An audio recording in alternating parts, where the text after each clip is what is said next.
Здравейте отново, това е Добро утро Бургас и вече казвам добре дошъл на нашия пръв гост Владимир Димитров, основател на Сдружение Зелена Странджа. Здравей, Владо!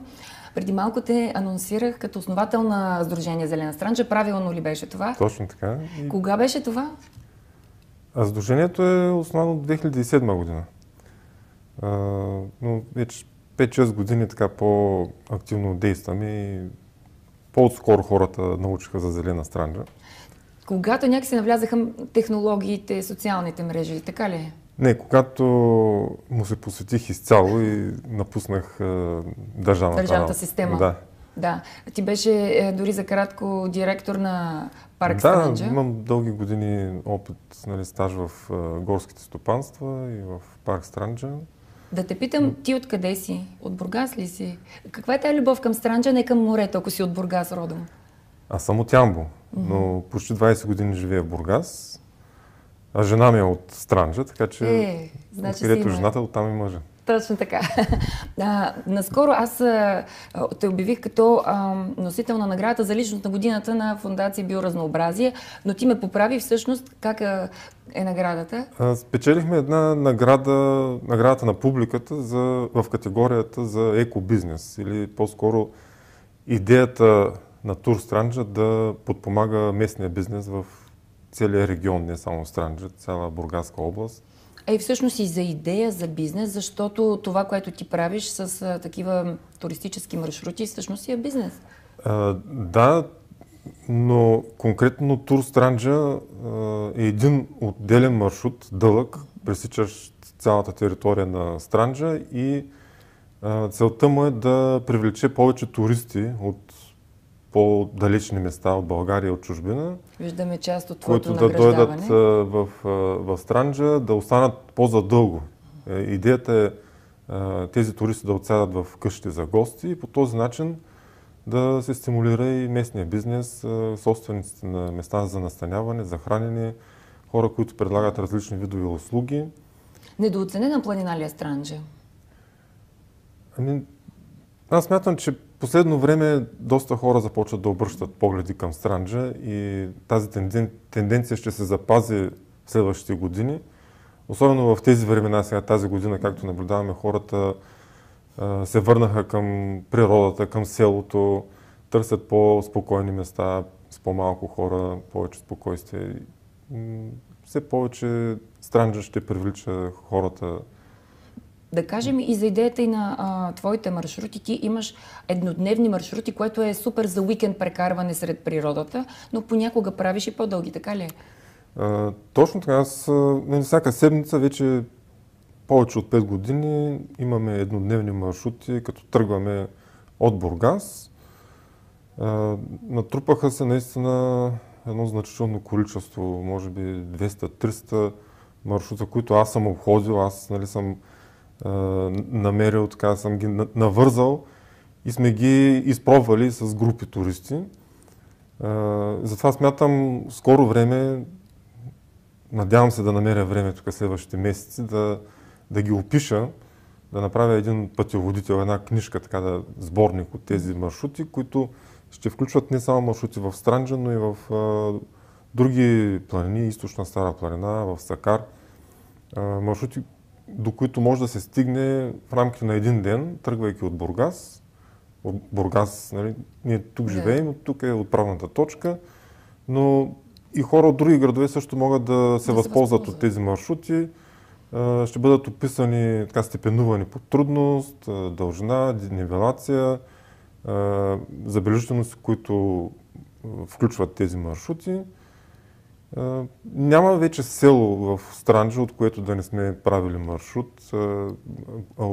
От някои села имаме и повече от един маршрут. Въпросът обаче е следния за хора, примерно като мен, които нямат кой знае какво добро познаване на планината, на Странджа, да речем. Тези маршрути ще бъдат ли достъпни за всеки, т.е. без да се нуждаем от водач? Такава е моята идея. Първо, с описанието хората ще бъдат подпомогнати, но това няма да бъде достатъчно. Ще има и GPS тракове, които ще качим в един отделен сайт, ще направим за такива еднодневни маршрути от Бургас.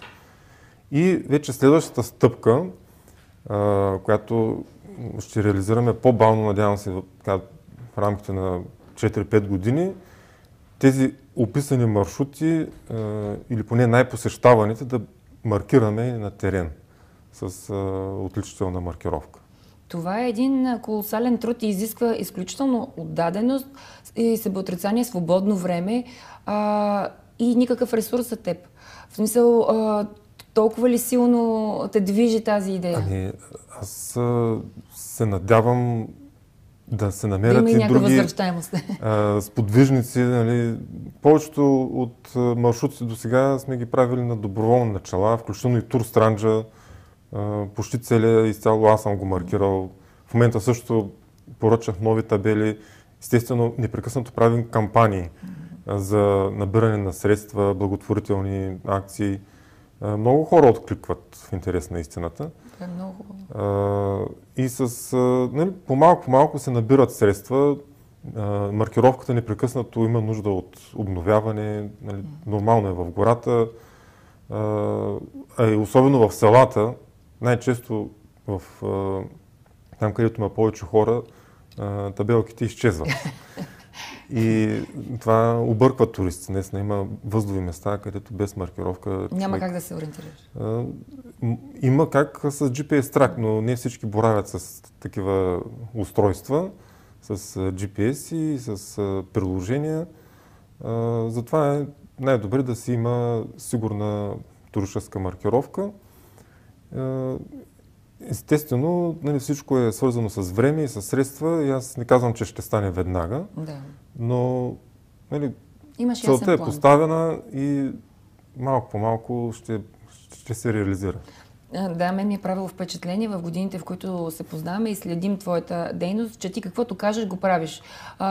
Независимо точно както казваш, дали ще се случи веднага, след 3 месеца, след 2-3 години, но ти си гониш нещата, което е много хубаво. Сега обещах 1 час свободен от коронавирус в ефира на канал 0 и ще си спазя обещанието, но за съжаление коронакризата така или иначе влияе в нашия живот, влияе ли тя и на желанието на хората да излязат на въздух? Или сега пък във втория локдаун наблюдаваме именно това желание, хората да се махнат от града на чист въздух?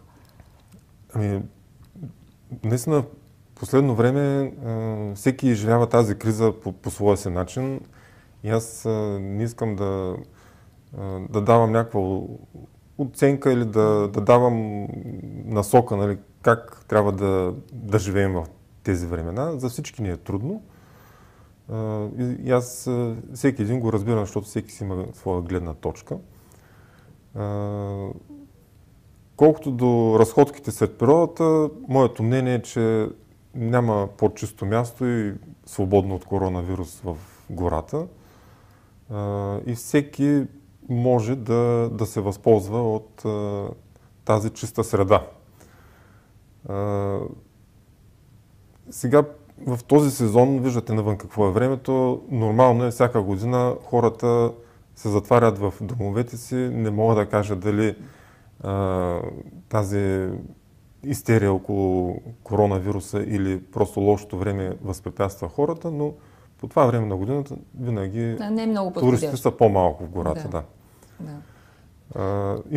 Имаше голям бум след първия локдаун, когато ни отключиха, но тогава беше в края на май, времето беше хубаво и сезона беше подходящ. И тогава наистина рязко тръгнаха много туристи и в нашите групи се усетя. Аз го наблюдавам това и цяло лято в българските планини, не само Странджа, във високите планини имаше страшно много хора. Факт. Повечето от които за първи път бяха тръгнали на планина. Тези хора, как да кажа, редовните туристи, вие се познавате и се знаете кой къде редовни туристи, да, има си редовни туристи, но тази година много хора станаха туристи изведнъж. Това е супер. Което е чудесно. А ще има ли малка промяна в плановете, в инициативите, които ти организираш, като например маратона за Атанасовско езеро? Той се провежда януари. Какво мислиш за това? За съжаление, след 5 годишен период, всяка година го провеждахме този маратон, 2021 година ще бъде нулева пауза ще направим. Няма как да го проведем при тези обстоятелства, при тази несигурност. Никой не може да каже януари месец как ще живеем, дали ще ни отпуснат мерките или ще ги затегнат.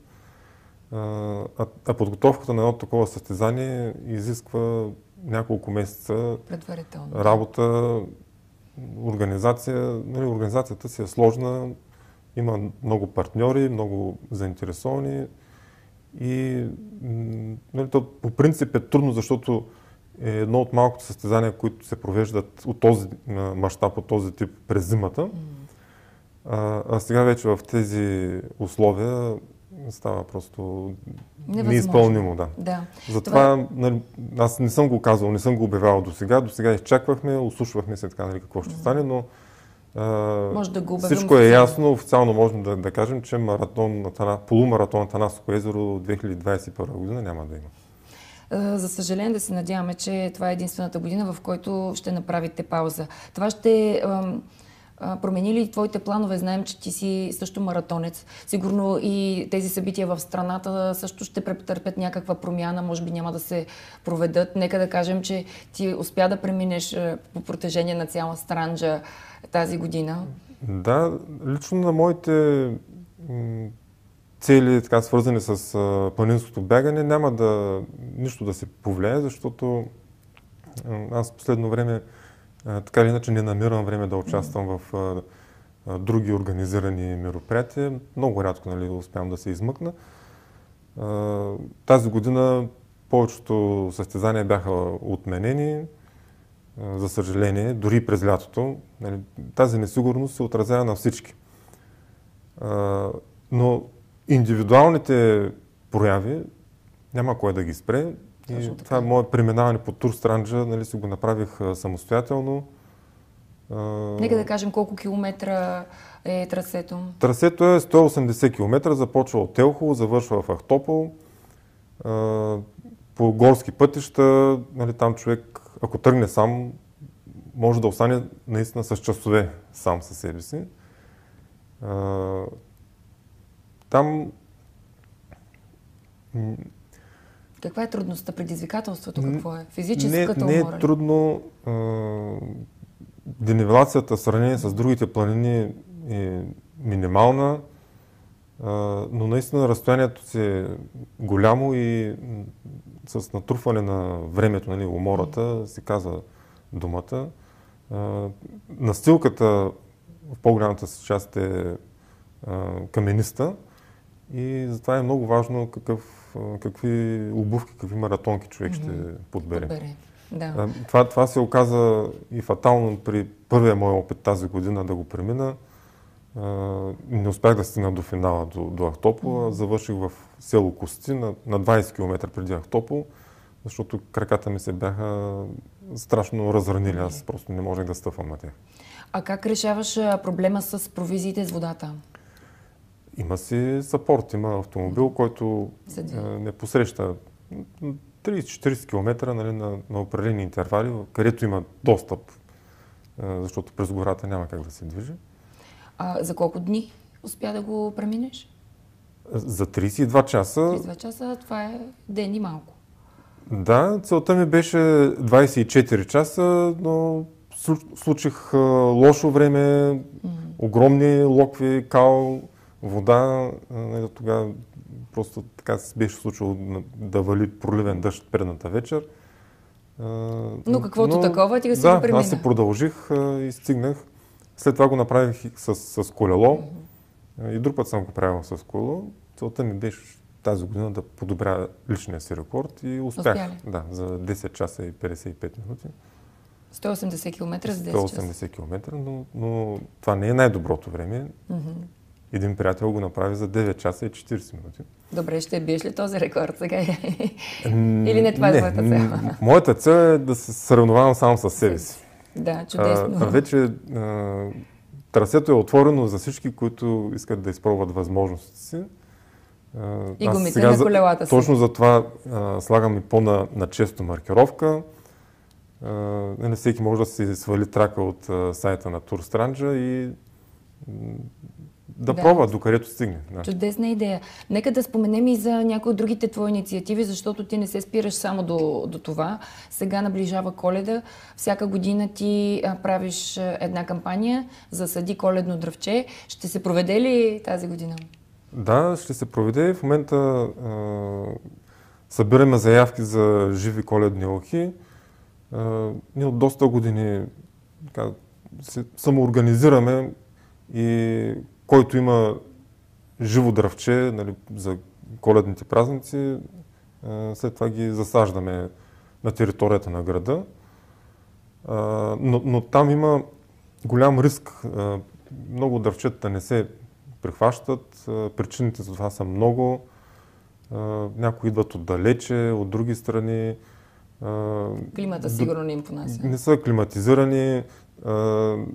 Други са извадени непосредствено преди да ги продадат с недостатъчно пръст около корена или просто им е отрязан корен и са забучени в една саксия, за да имат търговски вид.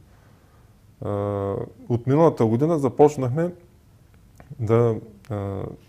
лично аз, нали, с приятели да ги вадим или поне да наблюдаваме процеса от самия разсадник и разсадника да е по възможност по-близо тук до Бургас, където после евентуално ще бъдат засадени тези дървчета, за да може поне да има някаква сигурност. Не, че всички ще се хванат, но процента на прихваналите се дървчета след засаждането да бъде по-голям. Защото наистина много хора, аз читая по коментарите и приятели, нали, споделят, купил си го, гледал си го, пазил си го, засаждаш го. Нищо. И резултата, никакъв. Или минава някой, после го прикършва или го отскубва. Има разочарование, но аз лично наблюдавам, нали, елхичките, които засаждаме през годините. Поне половината от тях се хващат. Вече има дървчета по 3-4 метра, което дава едно така удовлетворение и надежда, че все пак има смисъл това, което правим. Виждаме и на екрана в момента част от твоите други инициативи за саждане на дръвчета в детски градини. Това е една образователна кампания. Тези снимки са от засаждането на дръвчетата, които ни подариха по време на награждаването от Българска фондация Биоразнообразие. Оказа се, че трима от призорите сме тук в Бургас. И се разбрахме да направим едно съвместно засаждане в двора на Центъра за настаняване на деца с увреждания в комплекс Лазур. Там директорката много добре ни посрещна, имаше подходящо място в двора и направихме тази акция там, където ще има и кой да се грижи за тези дървчета, ще бъдат защитени. Да, част от, как да кажа, обучението, терапията и изобщо обучението в живота на тези деца. Да. Само да попитаме, знаеш ли на кои дати ще се засаждат коледните дръвчета? Ти обикновено покрай Йорданов ден правиш това? Да, обикновено първата събота след Нова година, първият почивен ден. Още не сме определили точната дата, но като наближи момента ще обявим и събитие ще направим. Нали, ако са лоши метеорологичните условия, ще отложим за следващата седмица. Но така не, ще го направим. Ще се случи. Да. Добре, много ти благодаря, че дойде при нас и сподели някои от хубавите неща, които се случиха все пак тази година. Тя като успешна ли определяш за себе си?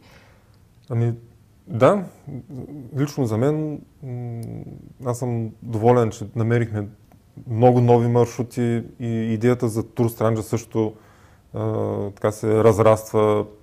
Много хора я подкрепят, много туристи преминаха тази година през Странджа, благодарение на Турстранджа, нали, тази идея. И се надявам вече от следващата година да бъде подкрепена и така на по-нависоко ниво, да бъде включена и в проекти, европейски програми, да намери финансиране, наистина да се развие. Пожелавам ти го от сърце, както и успех на всички твои начинания за в бъдеще. И, как да кажа, всичко най-хубаво за новата година. Благодаря. И на всички желая здраве и успехи през новата Виждам, година. че си донесъл нещо. Това е, един специален подарък за теб. Това е бъвче, което в момента масово се използва като маска, защото то е многофункционално. Ако може да го покажем така, да. С картата на Турстранджа, селата, през които преминава, не знам дали се вижда. Да, вижда се. Това е знака, който използваме като маркировка по трасето. Ето, заповядай. Може да използваш в магазини, в обществени места сега, да, като... многофункционална вещ. Да, като маска за многократна употреба. Много ти благодаря. Значи, използваш ли ги ти? Аз непрекъснато ги използвам. Ето, аз имам моя. Така.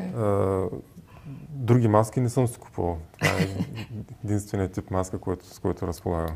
Благодаря ти още веднъж, както за това, че ни гостува и за този мил жест, за подаръка. А ние ще се видим след малко.